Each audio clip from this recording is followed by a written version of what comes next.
Now to the gentlelady from Wisconsin, the great state of Wisconsin, and to extend whatever time she may need.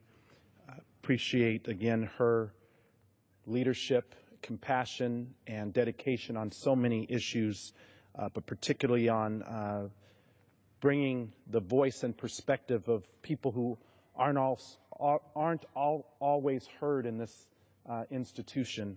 I have great respect and admiration for her, and I'd like to yield time now to Representative Gwen Moore. Thank you so much,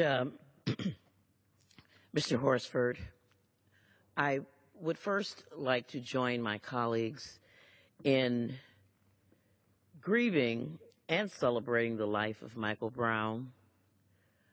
I would hope that his short life will not have been lived in vain, that his death will teach us something that will serve the nation so that others have to endure this. I am particularly feeling empathy with Ms. McFadden, his mother, as the mother of two young black male children. Mr. Horsford, it has been a constant terror in my life that I would experience what Ms. McFadden has experienced. You know, after Ferguson, I watched an episode of a comedy, Girlfriends, and a young black mother was chastising her son for being arrested. And she mentioned that she didn't appreciate having to come down to the police station to pick him up. They had just recently moved to a suburb. And she asked him, "What were you doing?" And he said, I was just walking down the street. And she commented, and there was laughter in the audience, "Why were you walking down the street? You know we hadn't had our meet and greet with the police department yet." And so I am saying that to say this. We need a truth and reconciliation in this country, similar to what they experienced in South Africa about the plight of young black males. They are marginalized, and every social institution fails them by the time they're 18 years old, like Michael Brown. The educational system has failed them. So often, as a state legislator, we would build a prison bed based on the third grade reading tests of young black men. The economy has failed young black men by the time they're 18 years old. And so what we find in these communities is a hyper-vigilant police force that is dealing with a preponderance of social failure. And we lay all of society's failures at the feet of the police department.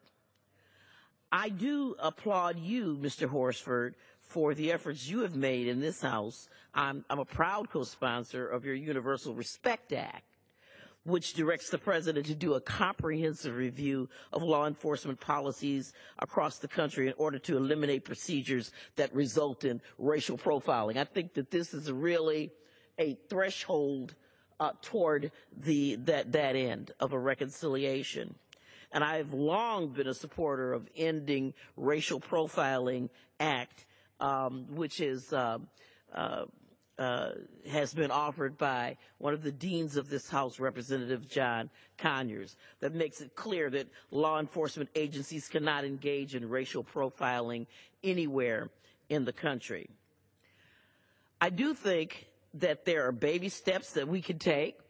Certainly, one giant step toward increasing accountability is to install these lapel cameras on all law enforcement agencies. As a matter of fact, I was very proud in 2009 to secure $100,000 for the police department in Milwaukee to purchase cameras for their cars. I do think it's also important that law enforcement agency members, police officers, be stakeholders in their communities that they're serving. It did not escape my attention that the involved officer in the untimely death of Michael Brown lived 25 miles away. And that is why I am tremendously concerned about efforts in my own state where our governor, Scott Walker, acted to end residency requirements for police officers over a year ago. That's currently in litigation for that very reason. You don't want police officers to become a military occupying force in a community. You force a kind of transparency and accountability when those police officers go to your churches, they shop at your grocery stores, and they're part of your community. And I certainly applaud the Justice Department involvement in this issue. I do think that no one had ever heard of Ferguson, Missouri before August 9th. And certainly the name Michael Brown is a name shared probably by millions of people. And I say that to say this, that this is not just about Ferguson or just about Michael Brown. It's about the direction and the future of America, where we're going with this. You know, as to paraphrase Dr. Martin Luther King, we will either live together as brothers or we will perish as fools. I think young black men have tremendous talent.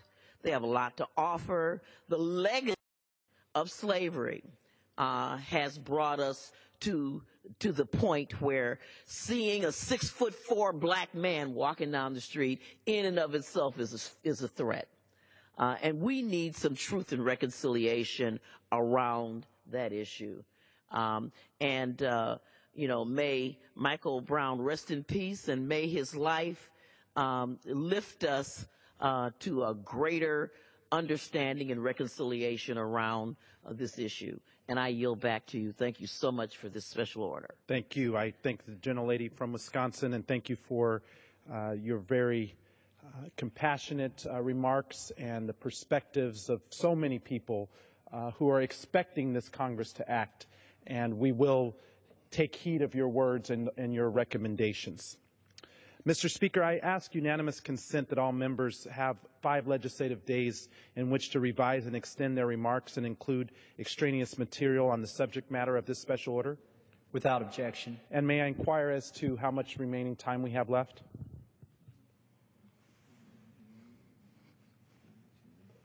The gentleman has 22 minutes remaining. Thank you, Mr. Speaker.